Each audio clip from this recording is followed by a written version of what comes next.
Hello, আসসালামু আলাইকুম। দেখুন আজ কচু শাক তুলতে আসছে, কিন্তু বৃষ্টির পানিতে উঠে একদম সব কিছু ডুবে গেছে। তারপর কচু শাকগুলো এত সুন্দর লাগতেছে, আমি অনেকগুলো তুলে ফেলছি, কিন্তু আপনাদেরকে দেখানো হয় নাই।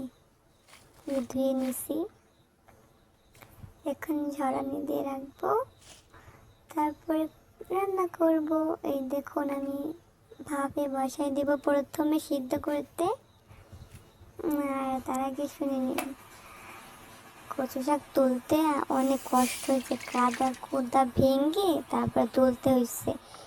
আপনারা যদি তোলার ভিডিওগুলো দেখতেন কীভাবে তুলছি, তাহলে আপনারা হাসতে হাসতে একদম শেষ হয়ে যাইতেন, বুঝছেন। তারপরে যে কথা না বলে দেখুন কীভাবে সিদ্ধ দিতেছে। প্রথমে অনেক পানি দিয়ে দিয়েছিলাম, নতুন তো এই জন্য আর কি ভুল ত্রুটি হয় অনেক। লবণটা একটু বেশি দেওয়া হয়ে গেছে, খাওয়ার সময় অনেক নুন লাগছে, একটু হলুদ দিয়ে দিছি।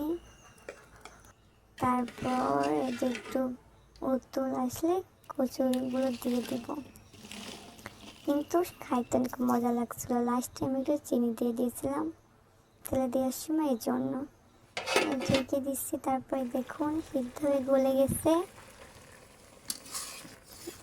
দেখুন নাড়তে থাকতে হবে, নাড়তে থাকতে হবে।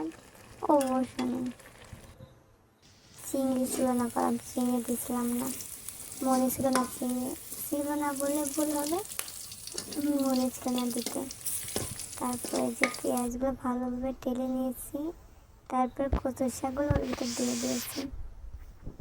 খাইতে গেলে অনেক সুস্বাদু হয়েছিল। আর সবথেকে বড় কথা, এতে অনেক উপকার কচু শাকে, রক্তের সমস্যা, তারপরে হচ্ছে যে অনেক কিছুর জন্য এই কচু শাক খাওয়া অনেক উপকার।